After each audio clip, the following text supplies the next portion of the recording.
Hello everybody and welcome back to another video, and if you're here for the very first time, it's really nice to meet you. I'm Jane and my husband Mike is behind the camera. We're British early retirees, we have no debt, we've paid off the mortgage and we live a thrifty, frugal and money saving life here in Brittany in northwest France. And every Wednesday we invite you in for a mid-week money chat. And if you enjoy the video today, make sure that you hit that like button.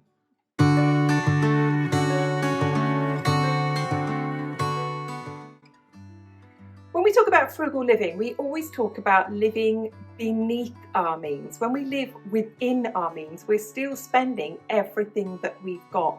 We're not building up those savings, and any savings, even if it's a little bit, will benefit and your future self will thank you. But it is easier said than done. So let's talk about the steps and the practical things that we can do to actually make it work. And stay until the end of the video because the three most important hints and tips are at the end.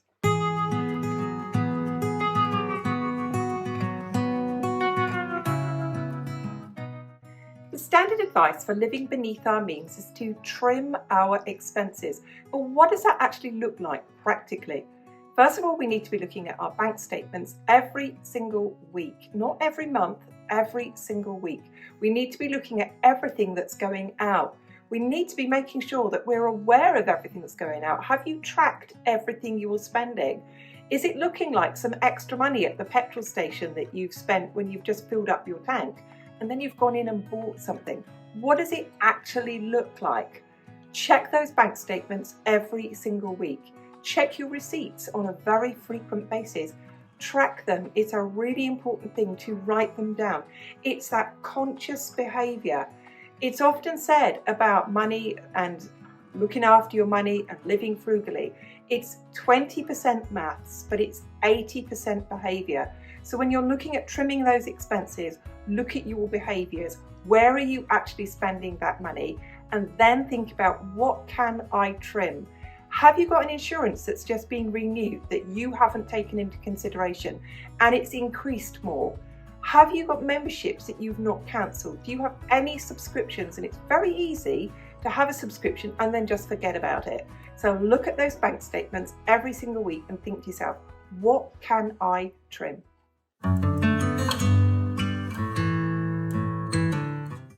Something else that you hear all the time from people who live frugally, who are giving you any suggestions or any help, is to pay yourself first. But what does that actually look like?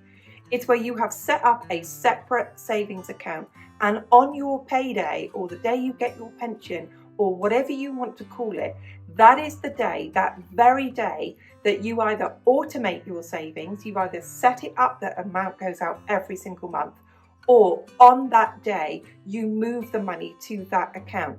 And what is left in your account is the money that you need to pay your bills, to buy your food, to run your car, and the amount of money that you have agreed in your budget that's going to be your discretionary spending.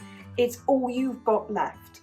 And a small amount, we call it a slush fund or a float, of an amount of money that you've got in the account, but the rest of it is not yours, and treating that savings like a bill. So that is what pay yourself first actually looks like.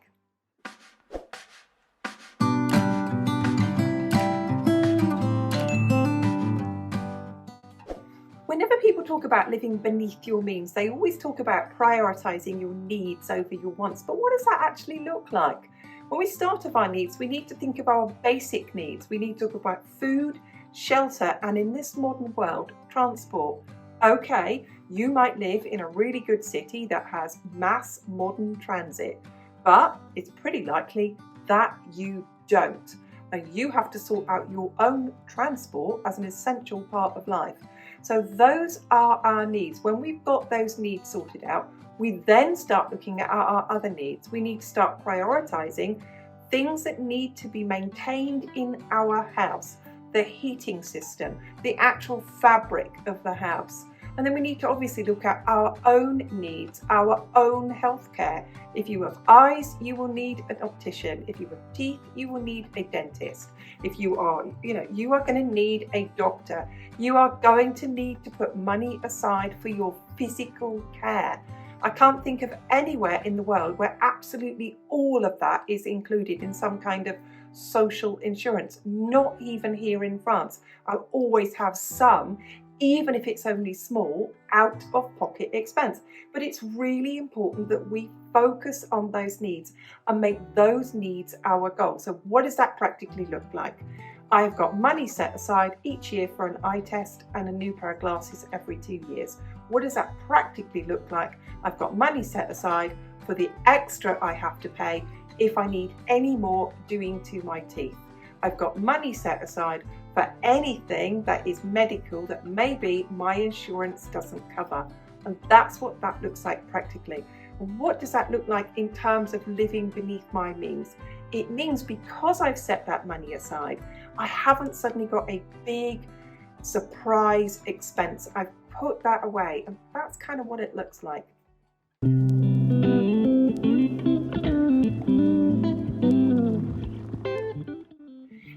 A really good piece of advice for sticking beneath your means is to spend cash on your discretionary spending. You've sorted your budget, you've got your bills sorted, you've got everything that you need to save sorted. But this is the bit that can break the budget. This is the bit that can just dribble out money. And that's your cash spending. That's the bits that you might spend on coffee or buying a bit of food when you're out, or socializing, or just that bit of spontaneous shopping that you've allowed yourself in your discretionary spending. My best advice for that is to spend cash. Allow yourself an amount per week and have it as cash. Withdraw it as cash. I wouldn't suggest, if you're not finding this an easy process, of taking a month out at any one time. You may have, I don't know, do you have costs for that in your bank? I don't know, we don't. But if you can just take the money out each week and you've just got that amount each week, it will be easier for you to stick to and stay beneath your means. Now, let's look at goal setting.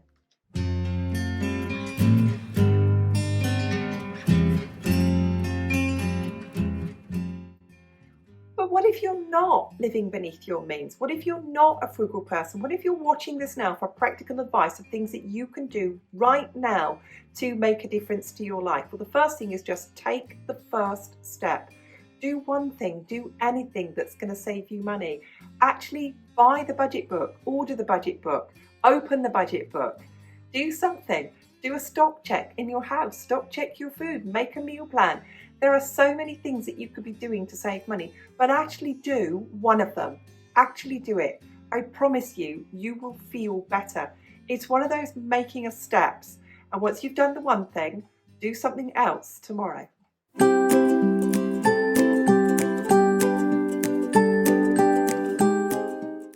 you've done that first thing.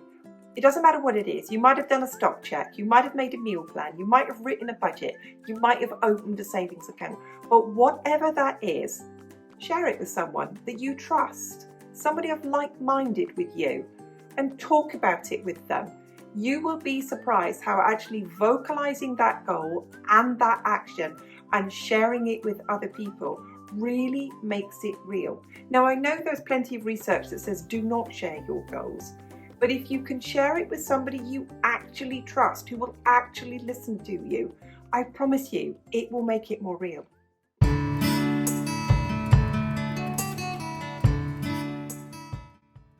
The third point is, the moment you finish watching this video, actually do something that is going to save you some money. Because you know what's going to save you money, don't you? You know the meal planning, you know the stock checking of your pantry, you know the planning from your pantry, you know the setting up a budget, you know of tracking your spending.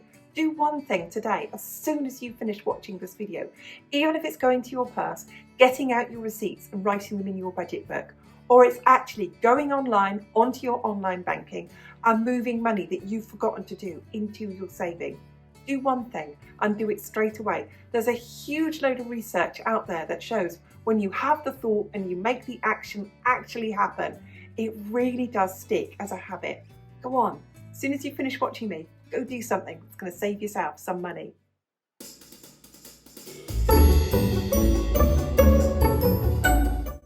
If you've got this far into the video, I really want to thank you so much for watching. Thank you so much to everybody who leaves a comment, and if you live beneath your means, share with us those habits that you do that make it work every single month.